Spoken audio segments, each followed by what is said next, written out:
Shalom saudara-saudara yang terkasih di dalam Tuhan. Renungan hari ini berjudul Melarikan Diri Itu Masalah Hati.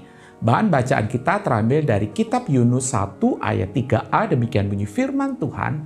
Tetapi Yunus bersiap untuk melarikan diri ke Tarsis jauh dari hadapan Tuhan.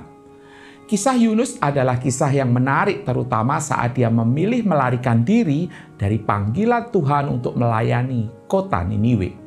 Yunus melakukannya bukan tanpa pertimbangan. Bisa jadi karena Yunus merasa kota Niniwe layak untuk dibinasakan oleh karena kejahatan mereka. Sementara Allah justru hendak memakainya memberitakan belas kasihan Allah.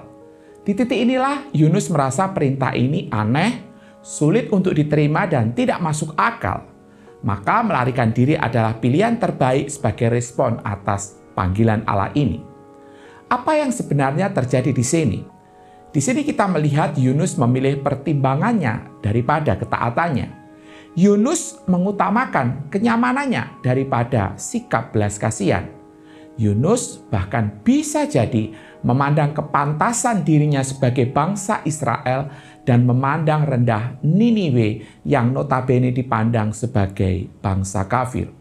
Yunus memilih menyingkirkan Allah dalam hatinya dan memilih kata hatinya. Kisah Yunus menjadi refleksi bagi hidup kita hari ini.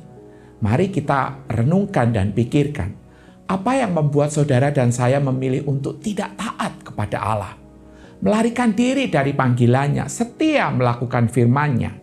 Sekali lagi, ini bukan karena keadaan atau situasi, bukan pula karena harga yang harus kita bayarkan, tetapi persoalannya ada dalam hati kita. Hati kita ini selalu punya kecenderungan untuk membenarkan diri, merasa paling mengerti, merasa paling tahu banyak hal akan apa yang akan terjadi dan sebagainya. Padahal justru seharusnya ketika kita berjumpa dengan Allah dan firman-Nya, di sanalah terekspos segala kelemahan-kelemahan kita karena dosa. Namun pada saat yang sama kita juga bisa melihat anugerah dan belas kasihan Allah bagi kita. Kesadaran ini akan membuat kita menjadi pribadi yang rendah hati sekaligus penuh belas kasihan. Jadi bagaimana? Apakah saudara masih mau melarikan diri dari hadapan Tuhan? Sekali lagi, ini bukan masalah keadaan, tetapi masalah hati yang harus dibereskan dan diselesaikan. Amin.